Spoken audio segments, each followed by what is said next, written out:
All right, so what we're looking at today is we're going to look at 1950s American culture. Now, I believe it was with you guys, actually. I started these notes last week, and I got like 2 slides in, and I had to quit. So I didn't get to start with any other class. So we're just going to go back real quick. I'll go quickly, but we're going to start from the beginning. I'm just going to refresh what we talked about, because everything I'm going to be talking about today kind of builds from that. So I didn't want you guys to miss out on that, so I apologize if you got some of this already. But you can hear it again, it ain't going to hurt you. Okay, so we're talking about the 1950s, which we're even going to go back, starting further, we're going to go back to the 1940s, to directly after World War II.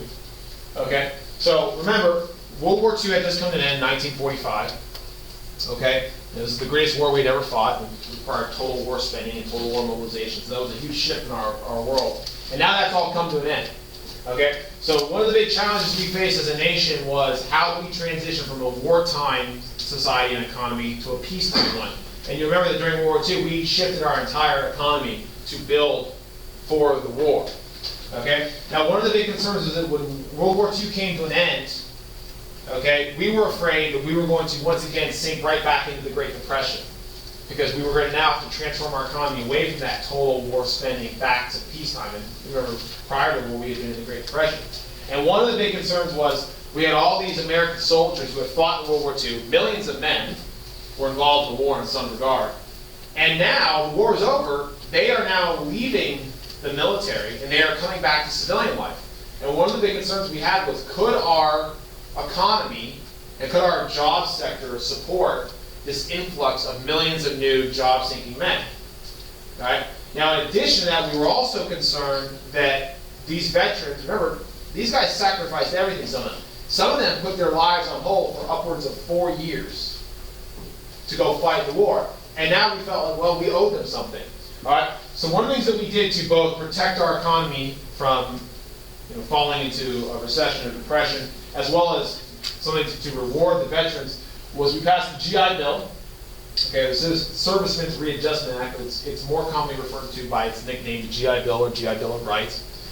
Okay, which extended opportunities to returning veterans for cheap loans so that they could buy homes or start businesses, and also money for their education, which is probably the most well-known thing about the GI Bill even today. Today, the GI Bill still exists if you do go into the military. Okay, one of the things you can get is, of course, your education paid for.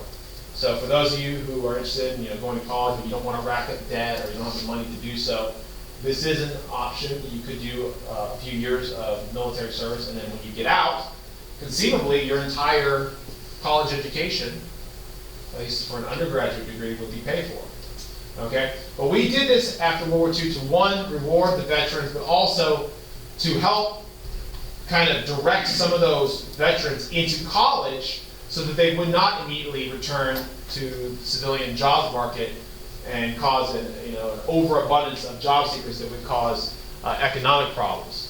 Okay? But the main thing is the war was ended, all these GIs came home and they were looking to get on with their life that they had put on hold. All right, now part of that was, of course, starting families. We referenced this before. Many of the soldiers came home and, after putting their lives on hold for years and putting off going to school or putting off getting married and having families, okay, they now were looking to return to civilian life. So what we saw was during the immediate time period after the war, from 1945 to about 1960 or so, okay, we saw millions of new families created, and as a result, we saw a spike in the birth rate of children as these new families now began to have children. Now, so many families were settling down and having children immediately following World War II. We saw this spike in the number of babies being born, and it was very unusual, and so many babies were being introduced that we refer to this time period as the baby boom. Okay? Because as you can see from the graph there, there was a significant bubble of people who had been created this time, and now we're moving through American society. All right? Now, this is very important to understand the 20th century and even the 21st century. This affects us today. Okay? Because every step of the way throughout American history, the baby boomers, which is the people who were born immediately following World War II, we call them the baby boomers. I'm sure you've heard that term. Okay? The baby boomers have presented a unique challenge to us in every single decade since 1945. All right? And the reason being is, if you look at American society, there's a relatively even distribution of the number of people in every single age group, except in the age group of the baby boomers. So when the baby boomers first, were born, they presented a challenge to the United States because we did not have necessarily the jobs or the infrastructure facilities to deal with them. For example, so many babies were being born after World War II. We didn't have enough people working in the medical field to deliver them. We didn't have enough pediatricians to care for them. We didn't have enough school teachers to teach them. We had to actually build new schools and hire new teachers and hire new doctors in order to meet the needs of the baby boomers. But of course, that didn't last for so long. As the baby boomers got older and they became teenagers, then we didn't have enough high schools. We had to adjust for that. And then as the baby boomers went to college, we had the job market as they became adults. So every step of the way, every decade in American history since 1945, we have been presented with a challenge by trying to meet the needs created by the baby boom generation. Now, the legacy of this, and here's your synthesis, okay, is today, the baby boomers, and I think I mentioned this before, the baby boomers are all aging, right? The baby boomers today are all roughly in their 60s and approaching their 70s, some of them are in their 70s. Okay, so they're getting older. And as they get older, they're retiring. And the aging of the baby boomer population is presenting a unique challenge to us now, is that how will we deal with this significantly large retiree population? And one of the most immediate concerns is how will Social Security meet that challenge? Social Security is there partially to help take care of retirees. But Social Security only works if there's enough money being put in by currently active workers. So the concern is today that if we do not do something and change something, we might eventually be in a situation where, because of the baby boomers, so many people are taking out of Social Security and not enough people are paying in, the Social Security could run out of money. And if Social Security runs out of money, that might be it. It might be gone forever. Which means you guys might not ever have that benefit. So that's one of the big challenges that we face today, and it's been coming for decades. People have been talking about this. What are we going to do when the baby boomers retire? What are we going to do? Well, guess what? That's now. We're finding out right now. You guys are the generation. You're going to be the generation that really is going to be, in many ways. I mean, me too. All of us. We're all going to be forced to deal with it. So it's going to be interesting. So every step of the way, all the way today, we've been dealing with the baby boom. But anyways, at the time, the baby boom presented challenges to get so many new kids being introduced to the country. That's going to have an interesting effect in the 1950s, which we're going to talk about today, is because we're going to see so many teenagers by the late 1950s that we're going to see American culture kind of shifts to kind of accommodate them. Okay? Now, in addition to children being born, families are being created, and people needed to find a place to live. Okay? So during the 1940s and 50s, we saw more Americans than ever before were moving. And where they were moving to is they were moving to the suburbs. During the 1950s, the ideal place to live for many Americans was in the suburbs, which means residential areas on the outskirts of cities. Okay, in the 1920s, Americans were moving to cities. That was the place to be. But by the 1950s, people were leaving the cities, and they were moving to the suburbs. Because in the suburbs, you had cheap, affordable housing. However, you were still close enough to the cities that you could commute in for work. So it was kind of the best of both worlds. All right? So one of the reasons why people were moving to suburbs is because it was affordable. Okay? Houses in the suburbs were very affordable in the 1950s. And one of the reasons why they were so affordable is because of mass production. Okay? We saw during the 50s there was pioneering work being done in the mass production of prefabricated, mass-produced homes. The guy who helped pioneer this was this guy named William Levitt, who helped create, at the time, what were called Levitt towns. That's what they nicknamed them, Levitt towns. And what Levitt towns were, they were suburbs created with these homes that were prefabricated off-site. So all the components of the house, all the walls and the roof, were all assembled off-site. And then what they would do is they would ship them all to the location, and then builders could slap them together in a matter of hours, and boom, you had a brand new house. And not only did you have a brand new house, it was affordable. People could afford to actually buy their homes outright. Okay? Today, the dream of home ownership is beyond the reach of most Americans. Okay, that's actually one of the significant economic measures we look at to see how successful our economy is and how well off we are. And one of the big changes since the 50s to today is most Americans cannot afford to own their own home. Whereas in the 50s, you could afford, and these were very modest homes. They were usually maybe 2 bedrooms, a living room, a bathroom, you know. But it met the needs of most families, and it was something that you could afford, okay? And this is where most people who could afford to, who had some means, were moving during the 1950s, was to suburbia. Now the downside to these mass-produced homes, as you get it from the picture, this picture is, I used on purpose. This picture actually was on the AP exam one year, this exact picture, okay? And the downside is you look at the picture, it looks all the same, right? And it is, because the cheapness of the homes came from the uniform mass-produced nature. It's like Henry Ford's assembly line. Remember when he said, you can have any color you want as long as it's black? Because he learned that the best way to keep prices low is to not customize. Well, these homes were not customized. Almost all of them had virtually an identical floor plan. I mean, you could walk in your neighbor's house and you knew where everything was because it was your house, okay? So that's what kept it cheap, okay? There was a uniform nature, which we're going to address here in a minute when we talk about the cultural conformity of the 1950s. All right, now, where were people moving from? As we said, in the 1920s, most Americans were moving to cities, okay? Now, people were leaving the cities. Those who could afford to leave the cities were. So what we see is the blue represents population growth in cities, the red represents population growth in suburbs. So as we go into the 1940s and 50s, the number of people moving to cities shrank, and the number of people moving to the suburbs increased. People were fleeing the cities and they were going to the suburbs. Now this is a very important demographic shift. Not everyone could afford to leave the cities and go to the suburbs. You had to have some means.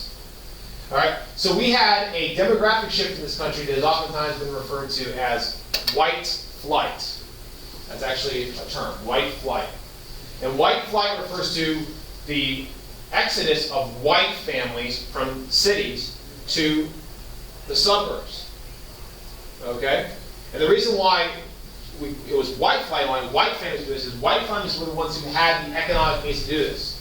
Okay? Because white families typically had higher incomes due to racial discrimination to other groups, they were the ones who could afford to uproot their families and move to the suburbs.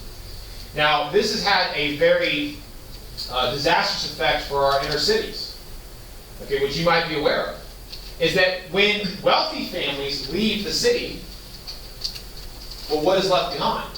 Poor families, which because of racism in our country's history are disproportionately people of color. Now, what is the problem with that? The problem is when wealthy families leave the cities, what do they take with them? What's that? Well, they take what kind of money? Where's the money coming from? The tax dollars, right? Like where you live, that's where your tax dollars go, like property taxes, things like that, right? So if all of the wealthy people who pay taxes leave, that leaves our cities without significant resources, money, to cater to the needs of the city residents. So in our cities, we saw our infrastructure begin to crumble. Look at schools.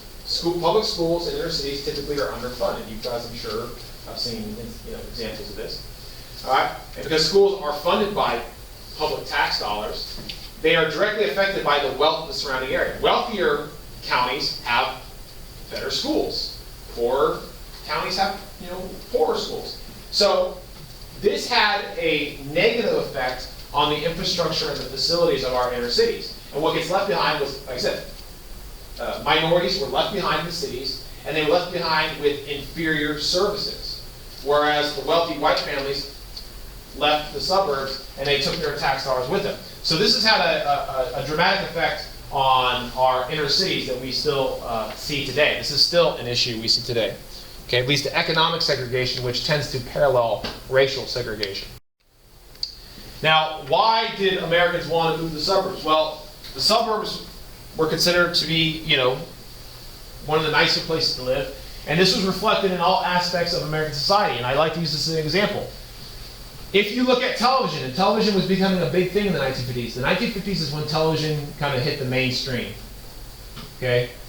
If you look at television shows from the 1950s, and there weren't a whole lot of them, you had very limited television options in the 50s. It isn't like today. I don't know if you guys realize it. There's only a few channels, and those channels didn't even have 24-hour programming. At night, there was a point at night where the TV channels basically switched off, okay? And they had a test pattern all night long. And then you had to wait till morning, and in the morning at some point they might have television programming again, because television was still in its infancy.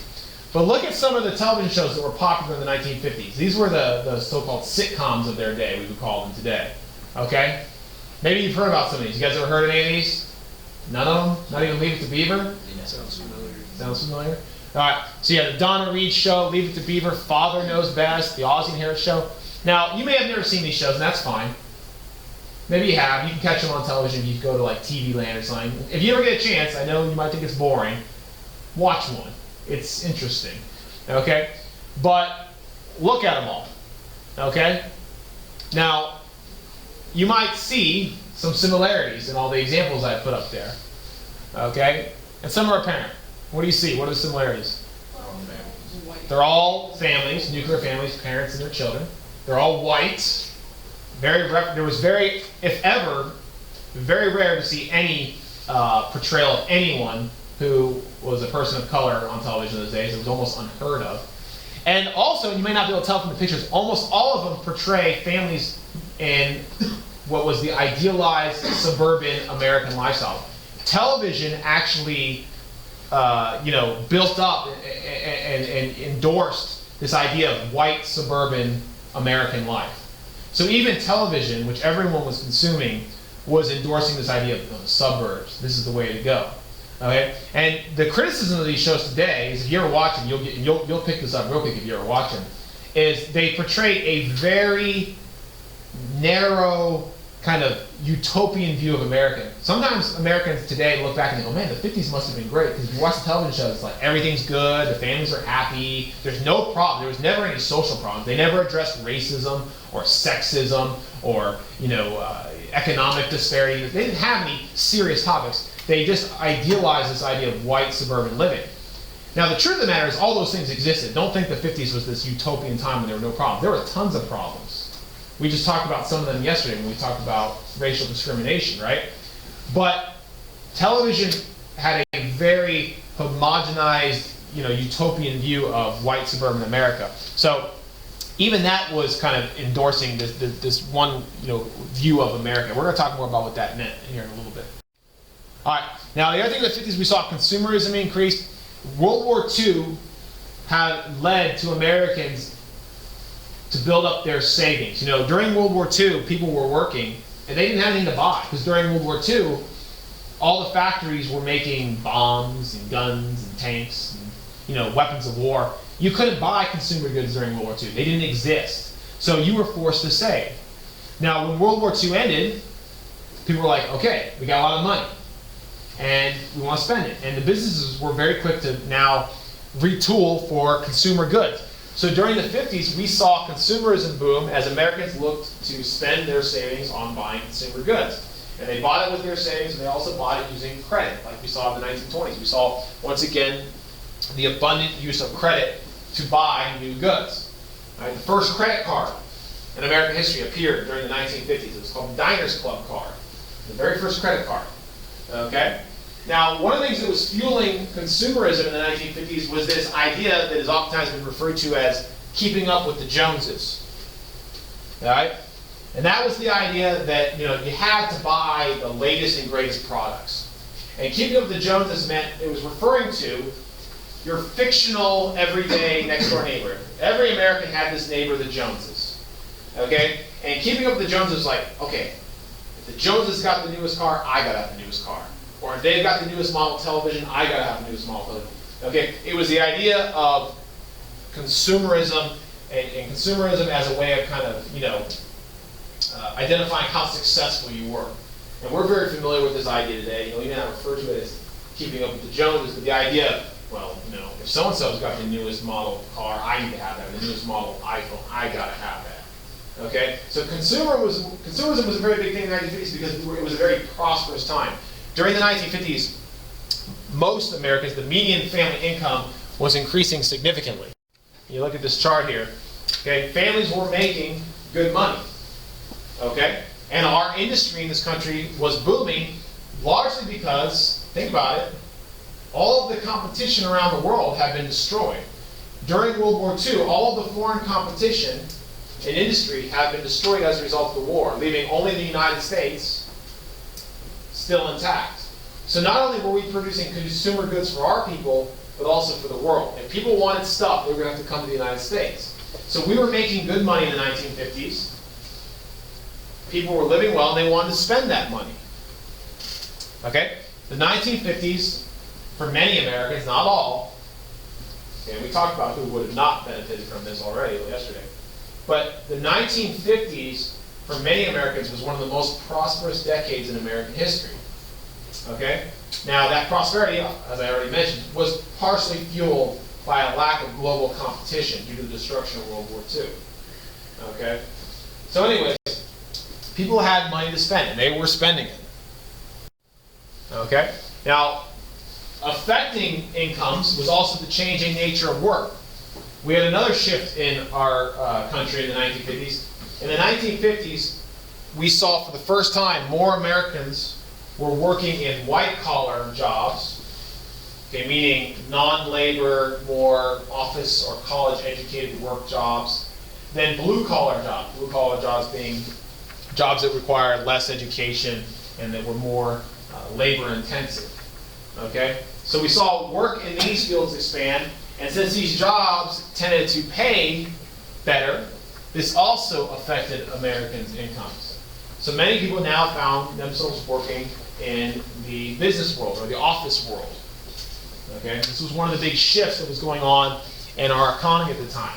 And this is kind of us transitioning away from being strictly a economy of production. We are now shifting more into another area of economy, which is the service industry, which is what our economy is primarily based around today. So during the 1950s was kind of a period of transition. The war was over, and we were transitioning into a new America. And because of that, a lot of people were finding work in white-collar jobs. Okay? In the business world, we saw the growth of new business enterprises. One of the big things that developed during the 1950s was the birth of franchises, which we're all today, you guys are all very familiar with franchises. They're everywhere. Okay? So you think, well, what's that? What's a franchise? So a franchise is a business entity in which you would call them sometimes chains, in which people can buy into that business and open up a business like McDonald's by paying a fee to a company for the right to use their name. So you look at McDonald's. McDonald's is the greatest example of a franchise probably ever in the history of the world. And of course, McDonald's, by the way, appeared in the 1950s. This is where it first kind of took off. Okay, so what makes it a franchise? So there are McDonald's all over the world, and now the McDonald's corporation does not own and operate all those McDonald's. Okay, people like you and I do. And what you do for a franchise is you buy into a franchise. You pay a certain amount of money to McDonald's, and they give you the right to call your restaurant McDonald's, and they give you the right to sell McDonald's food. All right? So you're buying just for the name and the product. Okay? And this was a change because prior to the 1950s, most restaurants and most businesses were not franchises. They were little, what we call mom and pop stores, meaning they were stores and restaurants run by a family. Okay? And they were very unique and individualized. Okay, when you traveled to a new city, you ate in different restaurants, you went to different stores. But during the 1950s, we saw that the country was moving away from that model, and we were moving more towards this franchise model where the businesses are all the same, and they're all over the country, and everyone has the same experience. So today, you go to McDonald's in Florida, and you go to McDonald's in California, and it's the same experience, right? It's identical.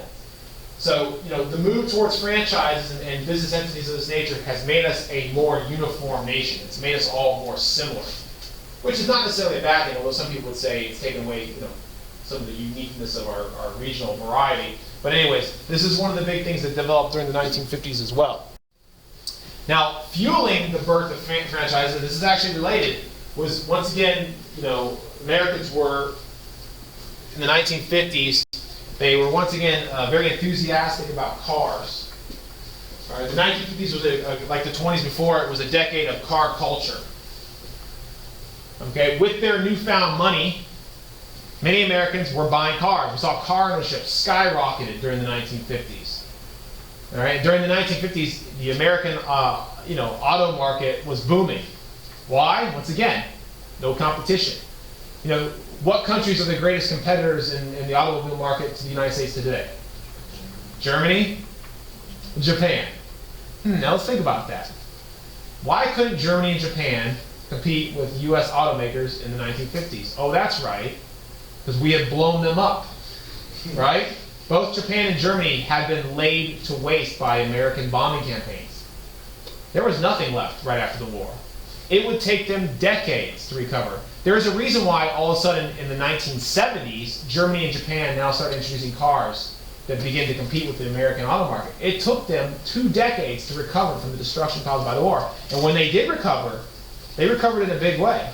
And they started producing cars. We had gotten so used to, you look at the cars in the 1950s, I don't know, anyway, if you're a car person, you might be familiar with these models. They're considered kind of the golden era of American autos. But look at it. They're big, they were fuel inefficient, they were gaudy, but we liked them.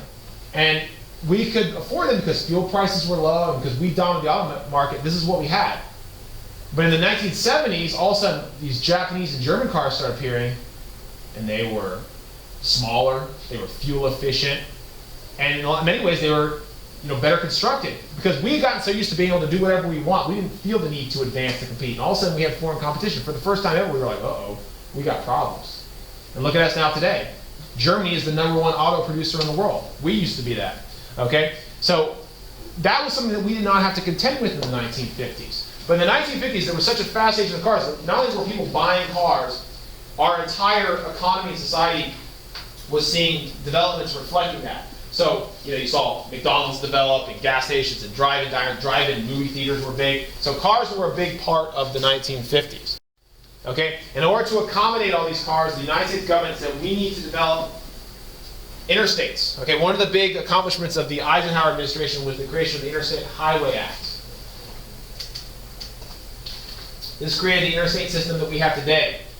You can drive across the country nonstop on the interstate. That did not exist until the 1950s.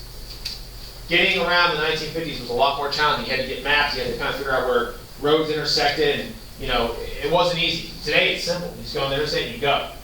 Okay, that was created in the 1950s to accommodate all the new cars. It was also done as a Cold War measure. Eisenhower approved the Interstate Highway Act because he also felt we needed roads in the event of war. We needed the ability to move men and tanks and missiles around as quickly as possible.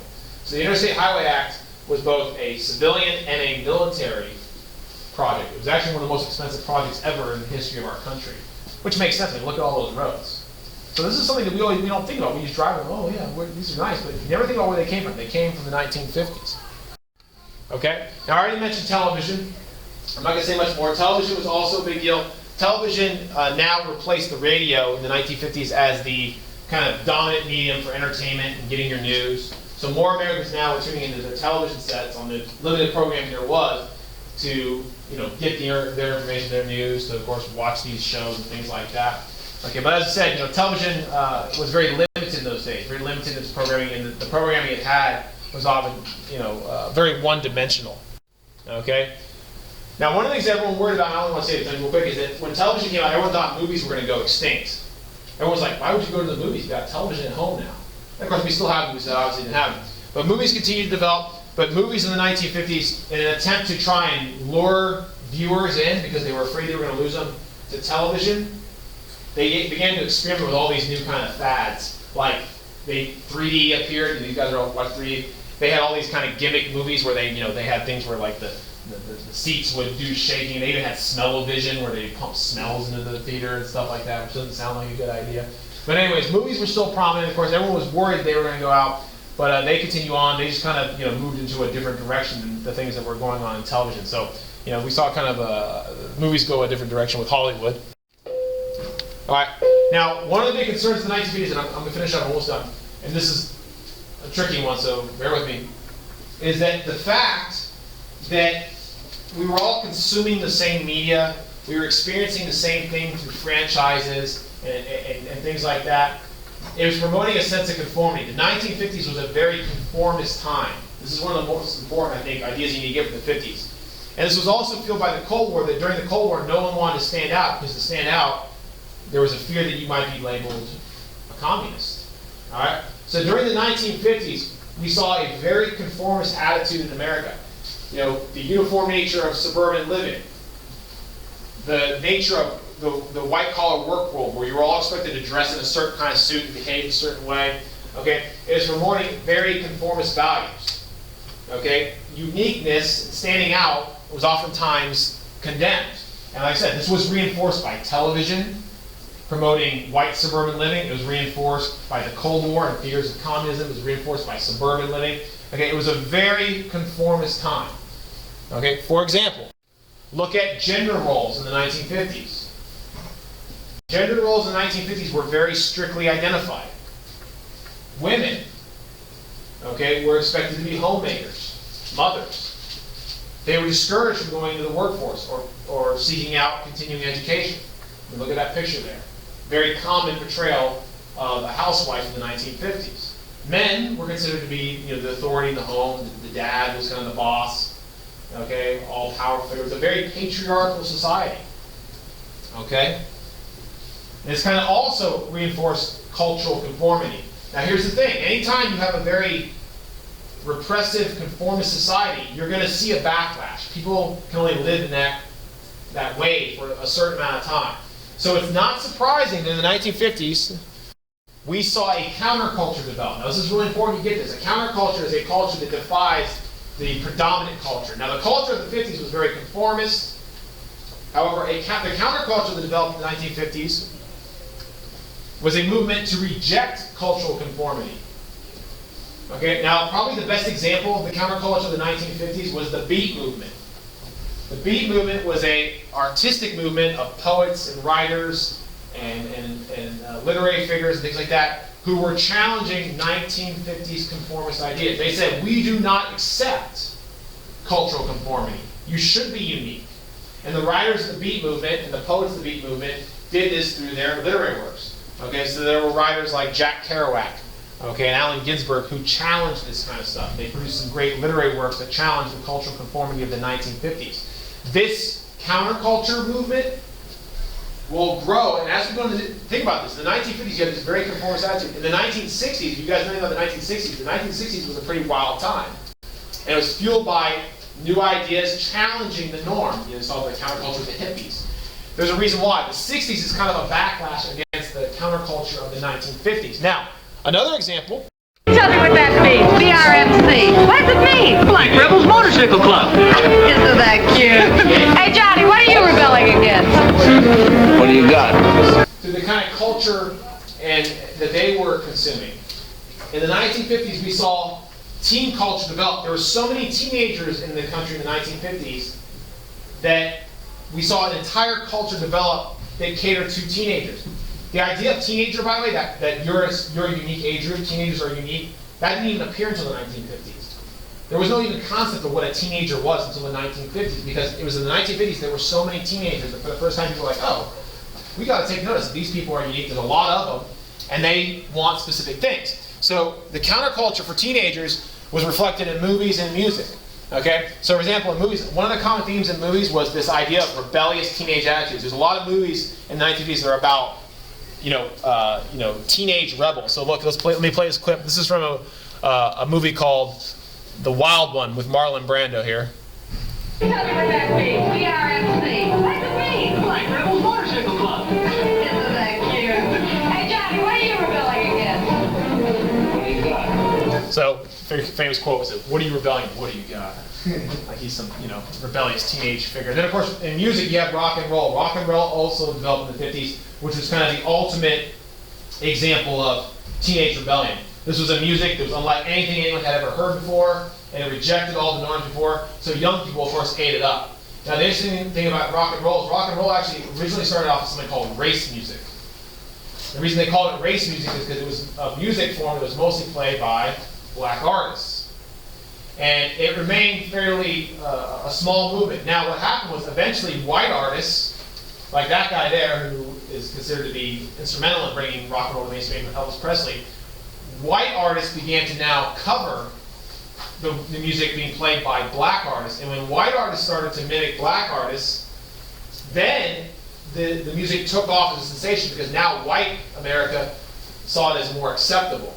So when white artists started playing rock and roll, then it blew up as a phenomenon. And Elvis Presley, who's a great example, Elvis Presley started his career out by covering black artists. and he became a absolute sensation. They called him the king of rock and roll because he's the one that kind of made it into the mainstream. But there were other rock and roll people, like Buddy Holly and Chuck Berry and things like that. But he's kind of the one to really know.